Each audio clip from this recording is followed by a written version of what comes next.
Absolutely perfect idea. So are we live? Yes, you are. Hi.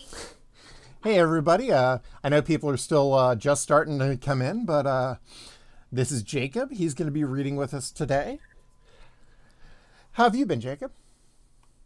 Good. Yeah. What happened at school this week? Uh, where are we talking about this? Because we're just chit chatting while we're waiting for people to join. Okay. Not much. Didn't you dress up for school like this week? Yeah.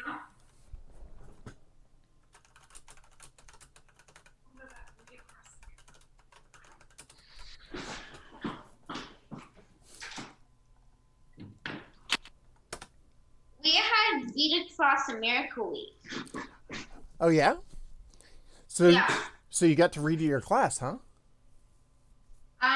One day we were in PJs and had a half an hour school reading time. Mm-hmm. One day we were dressing up as the character of your favorite book, and Garbug Bucket is the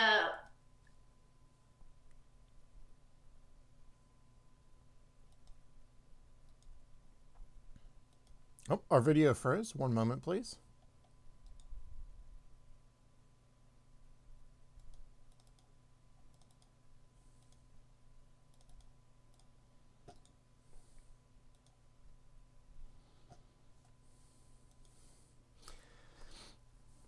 This is why we started a little bit early to get any kinks worked out.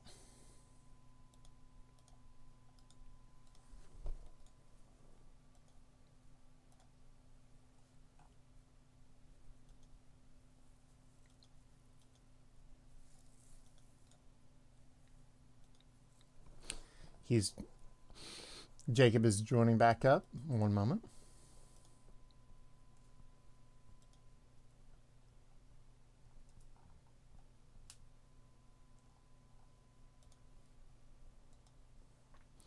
Hey Rose, thanks for joining. We are just getting some technological kinks worked out, getting the video going back again. So, in just a moment, we should have Jacob back online. How's your day going?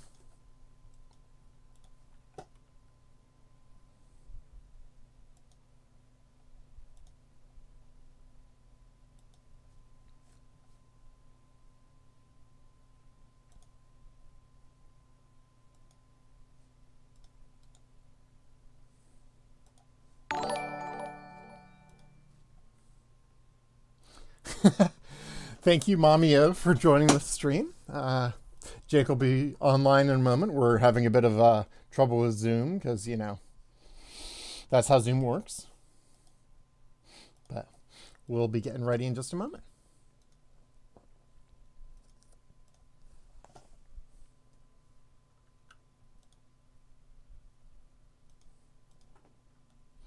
All right, here we go. Jacob is back. I'm going to ask him to start his video. Then we should be good to go. All right, we can see you again. I seem to have been like kicked off or something. Yeah, I'm back on. Yep, don't know what happened, but you're back now, so that's great. Yeah, that is great.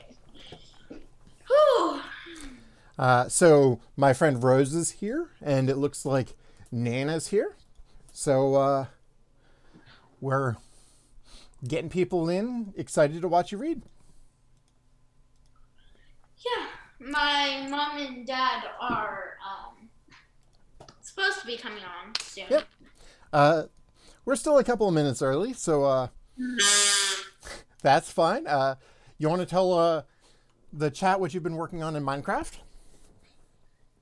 In my Minecraft, I've been working on making a bunch of the settings in Live and Magic so that I can make a sort of video of it in my Light and Magic movie through Minecraft. That sounds pretty awesome. What setting have you worked on first? Alicia's Dwarven Hold. Yeah, you said you were doing something extra fancy there. What happens at the Dwarven Hold in Minecraft? I've mostly been making it out of spruce wood, using a combination of planks and plank slabs. Cool. But you said you automated something? Huh? You said something automatically happens there? Oh, from the book, I have a lever that makes the whole place flood. I think that's pretty cool. That's a lot of attention to detail. I like it. It was quite simple. Because the roof was slabs, I just, it was in dispensers can place water and it can go through slabs. I just used a combination of a whole lot of redstone, slabs, and dispensers with water buckets in them, so that if you click the lever, all of the redstone set off and the dispensers emptied. That's really cool. All right. Since it looks like it's about 1 o'clock, do you want to go ahead and tell us about what chapter you're reading first? How many, are there enough people on? There are, and we're recording, so more people will be able to see it. But I already see there are 4 people popping in, and it sounds like more people are on their way. Okay. I am going to go ahead and start reading the first 2 chapters of Light and Magic. Jacob, Nana asked if you can stop spinning because you're making her dizzy. Okay. As you might be able to see, I am wearing a costume of one of the main characters, Gar Buckbucket. I'm going to go ahead and start reading. Light and Magic by Will Bain. Light and Magic. The weight of a book. Gar. With a grinding squeak, a clockwork key began to turn. In a minute metal butterfly sprang to life. Its wings fluttered lazily before it rose from the workbench. Gar's younger brother, Fennec, clapped his hands in delight as the automaton flitted aimlessly around the room. Impressive, young Gar, intoned Fendinkus, head elder and mayor of the gnomish tribe. Like the slow spread of rust across the surface of an abandoned machine.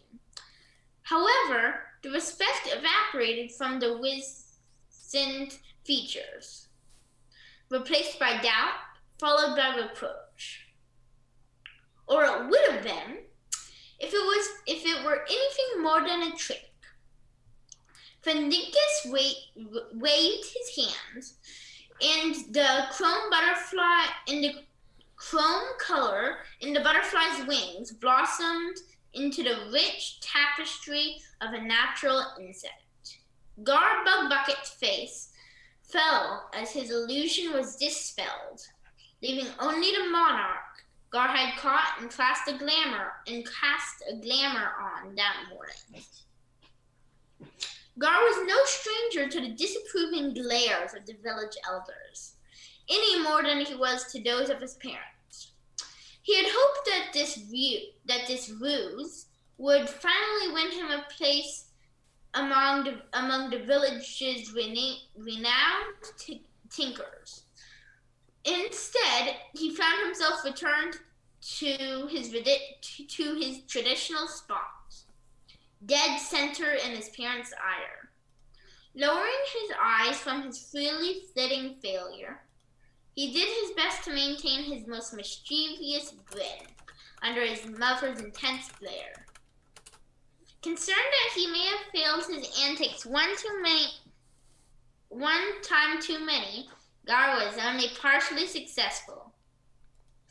Despite the depth of the sentiment expressed in her glare, his mother's was not the voice that broke the silence. Son, you are too old to play these games anymore. I enjoy games as much as the next gnome, but this is your life. Your mother and I have been talking, and it's time for you to pick an apprenticeship to study. Grow up and stop pretending to be something you're not. We just want you to be happy, and lying isn't gonna make you happy, especially not to yourself. If you can't be an enchanter or a tinkerer like your brothers, you'll have to be something else. A brief moment's hesitation could not help his father keep the acerbic vitriol from his voice. Good job. If you decide to learn a profession like doctor or lawyer, Gar may not have been born gifted in the prized gnomish crafts of the enchanting or tinkering, but he was more than smart enough to see the disappointment in his parents' eyes. They would do their best to ignore him if he chose to apprentice under another job, and that was all they wanted from him.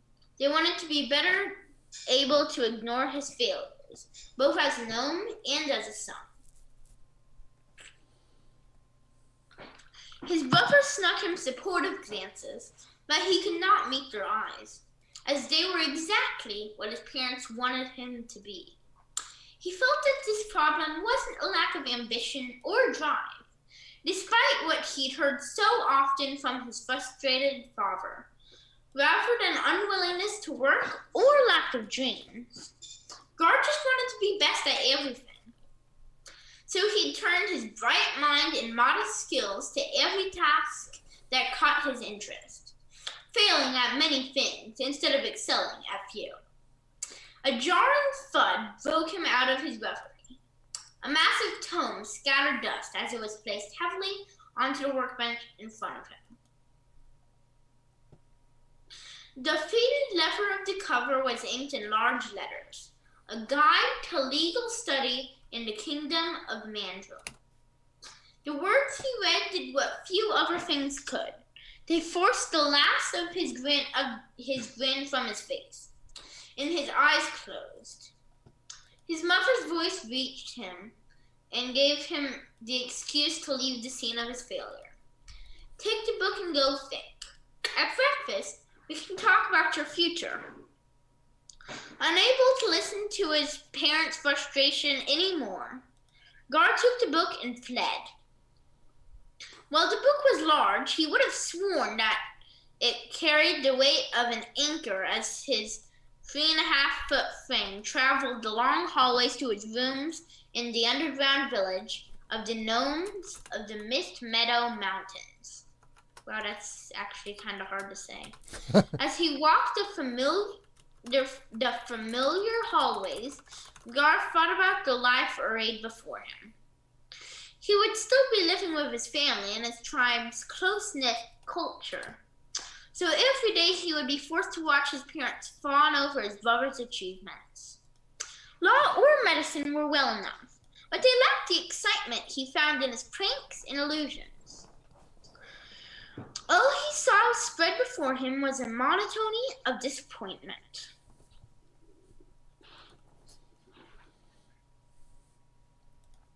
Thank you, Jacob. Gar felt better several hours later. If he could not fit into his parents' world, he would seek one of his own. The village slept while he shouldered a pack laden with everything he could imagine needing on the trail into the wide-open world.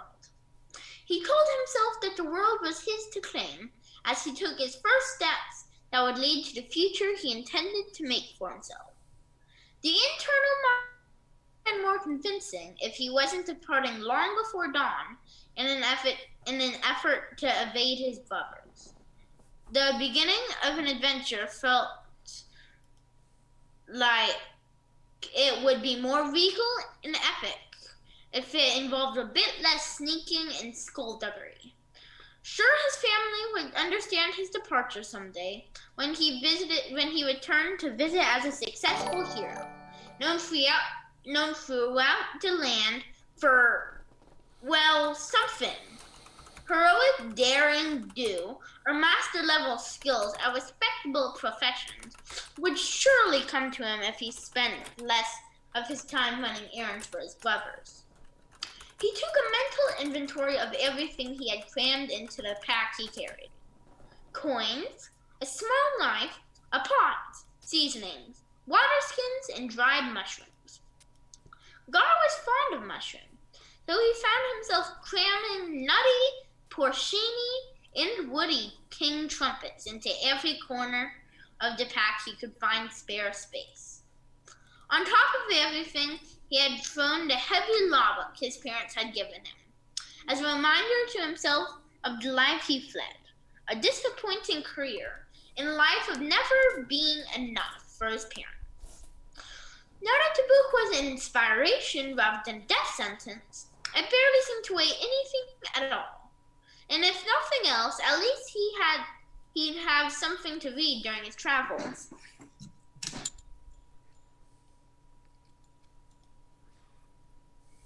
That looks much better. Thus, the young Gar Bugbucket found his way by candlelight out of the Mist Meadows tribe's home beneath the mountain, and into a clearing with a brook that reflected the light of the setting moon. Soft loam crunched under his boots, and the air felt crisp with perceived opportunity. The moonlit air seemed cheery and inviting after the smoky caverns with their interspersed lamps and mage lights. As he made his way through the pines, Gar began to whistle. Finally, he was going to get away from all of the sparks and magic and make a life for himself. That is the end of chapter 1. Great job, Jacob. Your vocabulary is really good. You pronounced a lot of really hard words without having any trouble. Thanks. No problem. And you wanted to read one chapter from the other main character's perspective, you said, right? Yeah, I wanted to read the first two. Excellent. Should I start with the second? Yeah, if that's the Alicia chapter, then yes, absolutely. Yep. Cool. Odd Jobs, Alicia. Alicia and Reporter never wanted to see another horseshoe in her life. Thirsty. The dwarven girl had helped in her adoptive father's smithy since she could hold a hammer or fetch buckets of water.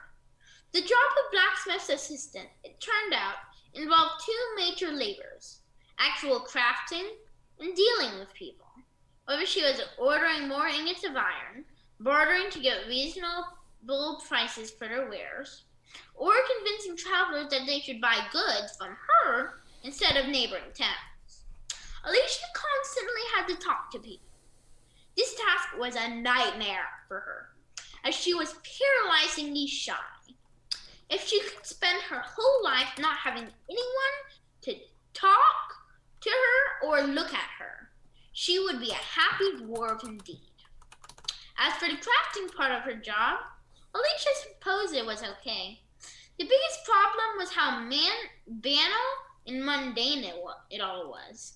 If she actually got to make decisions or do anything new and interesting, she might actually like smithing.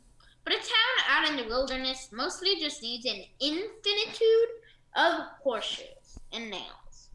On a lucky day, she might work on a wagon axle. Joy! Alicia didn't blame her human father for adopting her. It made sense for a blacksmith to adopt a dwarf child as an in-house apprentice to help with and eventually carry on his work. That didn't change the fact that small-town blacksmithing held no artistry, no magic to it. Blame him or no, it had confined her to a life of horseshoes and nails. This unending sameness was probably what caused her to steal, at least the first time. Having spent 10 hours working on a rush order of, you guessed it, horseshoes, Alicia had been fed up. Awash in sweat from the forge, Alicia had been passing through the market when she had spotted a traveler's water skin. Despite the fact that she was only 10 minutes' walk from the town well, a part of her decided, against all logic, that she needed that water skin. All at once, a variety of routes popped into her head. Different ways to get to the man without being seen. Winnowing the list down to the best, she had her plan, and everything just worked so easily. That day, she had arrived back home with a new water skin, in addition to the vegetables she'd saw.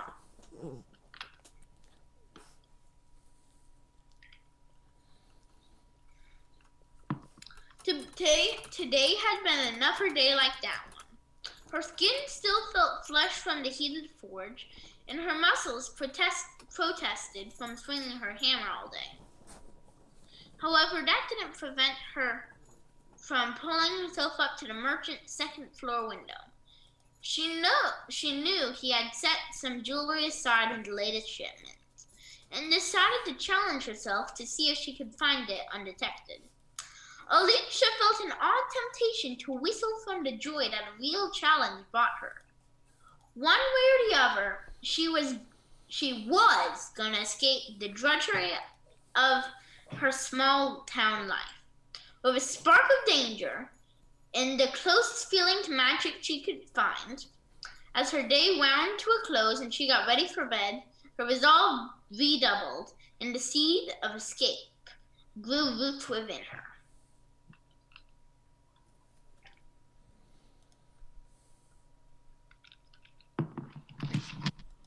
Moonlight streamed through the window when Alicia woke. Clammy with sweat, she shuddered and tried to clear her head. These dreams had haunted her since she was a child. They'd haunted her since she had lived through the nightmares. The dwarves were not strangers to the idea of earthquakes. While surface dwellers tended to assume that a quake would crush dwarven clanholds in their vicious tumbling, the dwarves had learned better through centuries of subterranean engineering. In fact, the tunnels in the bedrock just moved with the surrounding rock, so much less damage was done underground than to the structures on the surface. That is, however, unless a chasm from the quake diverts a nearby river into the cavern structure. Prepared for most possible forms of attack, the dwarven hold was almost caught flat-footed by a flood of that degree. Most drowned while they ran from chamber to chamber, seeking a way out. The caves had been built with narrow ventilation shafts for air, but defensive concerns had meant that the shafts were built too small to give the adult dwarves an escape route when the torrents poured in. The children of the hold had been given empty casks, bottles, and pieces of wood, anything that might float but would fit up the shafts. For a terrifying hour's flight that was mostly a blur in Alicia's mind. The children had managed to float to safety. A few traders and hunters that had been away from the keep during the earthquake survived, discovered the freshly made orphans, and took them away in their wagons. Homeless and unable to support so many orphans, the refugees traveled in search of new homes for their charges. Alicia tried, as always, to shake herself from the grips of the reoccurring nightmare. Parts of those times were lost to Alicia, buried under a mountain of shock and pain. The convoy had done their best to find the dwarven children home, either among kindly families like the blacksmith, or in orphanages willing and able to accept refugees from other races. The smith had always been kind to her, but the town had never quite known what to do with the pair of them. The issue was less her being a dwarf, since the road through town brought folks of all kinds through Ashpool. Strangely, people always struggled the most with the fact that a single man had chosen to raise a child on his own. Even as hard as he tried, the smith was clumsy with words, and twice as much when it came to expressing emotion. Some of the ladies in town would sneak her treats and dote on her, but the strangeness as a pair frequently made town life feel a little harder than it really ought to be. Maybe part of her shyness came from the distance the town had so often kept her at, but it was a part of her now, regardless. Ashpool was a small enough town that any change was deemed worthy of gossip, especially when it concerned the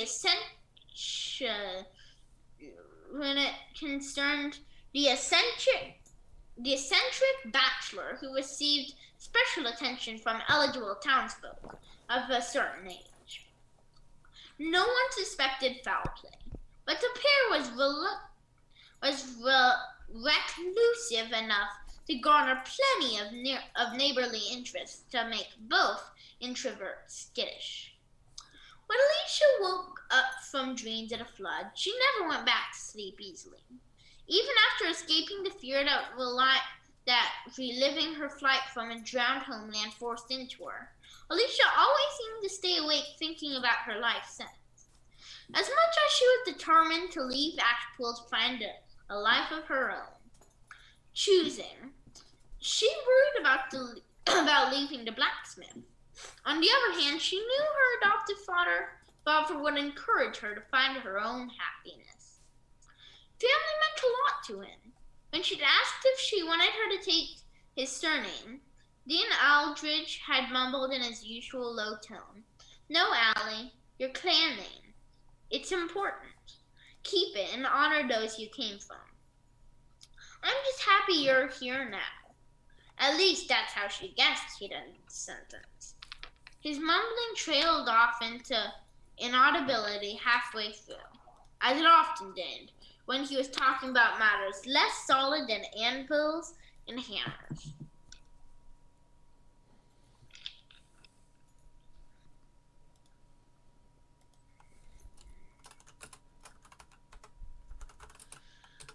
A dark and cynical part of her wondered how much easier her father's life would be about the town if she left. He would no longer be the man raising a child without the badge of widower to tidy the situation. The next morning, Alicia knew she would wake up tired and somber, without quite knowing what to do. Unbeknownst to Alicia, her father sat on the other side of her door. As usually happened, he had awoken when she started to whimper in the other room. Knowing that Alicia was struggling, however, still didn't make the door easier to open. He had adopted her because he could not abide the idea of those dwarven children homeless after losing everyone in their lives. Dean Aldridge had never been good at talking, though, and tried to reach out, even to a girl in need of such basic comfort, held crippling terror for him. So Dean sat with the 2 cooling cups of tea he had made, lacking the bravery required to open the door to bring the tea to share with her. He would stay up until he finally heard her go back to sleep, all the while trying to think of things he could do to help her find whatever it was she needed. Only then would his anxiety let him past the simple wooden door to check on the sleeping girl. As always, Alicia would find the long cool tea on her nightstand, and she would know her father loved her. Even if the pair could only express their feelings through silent actions rather than elusive words. Bafferton convinced her to stay. The evidence of her father's love only confirmed her resolve to give him the only gift she could think to improve his life, the peace of her absence. That is the end of chapter 2. For people that would like to know, the name of chapter 3 is Hillborough, Gar. Thank you for reading that, Jacob. One of the people in the chat said that this was great reading, clear enunciation, and a great caution. 11 out of 10. Cool. Yeah, you did really well. So what other kinds of books do you like, Jacob? I really like any type of book, but I especially like fiction. Mm-hmm. That's cool. So Jacob went to all the effort to read a chapter from both Gar and Alicia's point of view. Does anybody in the chat have any questions for Jacob? Seldry in the chat asked who made it, and we're told that it was all Jacob with a little help from his mom. What? Oh, my costume? Yes. Yeah. Well, mostly my mom. How did you and your mom make the ears? It's just a piece of vinyl cut like an ear. Yeah, why don't you show us? Seldry's asking if you can show off all of the costume and show all the different parts of it. Of course. Thank you. So you've got a shirt and a vest. I have black boots on, but... Mm-hmm. Excellent. It's just hard because there isn't much room where I'm standing. Very nice. So you've got the boots, you've got the belt, you have a nice satchel bag. Mm-hmm. That'll hold a lot of mushrooms, huh? Yeah. Yeah. Excellent. That sounds perfect. Great job. Thanks. Does anybody else have any questions for Jacob?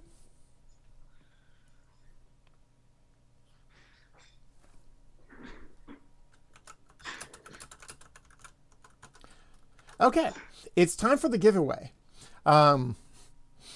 Anybody who wants to can write audiobook in the chat, and I'll randomly pick a winner who will win a code for the audiobook that they can message me in Discord or on Twitch. Oh, FlyNM2 in the chat wants to know which character you relate to most in the book. Gar. Excellent. Grizdrop says you have an excellent full costume. And Mommy OB asks if you have any information on Gar's recipe.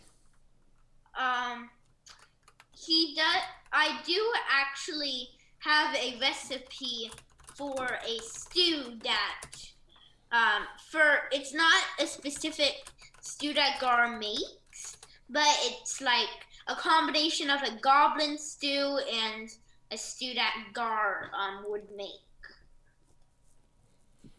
In a stew that Gar made at the Goblin Camp. And I believe my uncle will share that in the on his page. Yep, I've shared it with my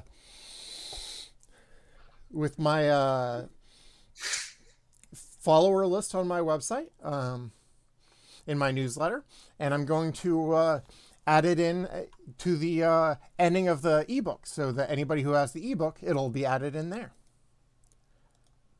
All right, I'm going to give about another minute for anybody who wants to enter in the giveaway. Then I'll go ahead and randomize the winner. Whew. Thank you so much for coming on today. I really appreciate your the hard work you put into the costume and your reading. Thanks. You've done great.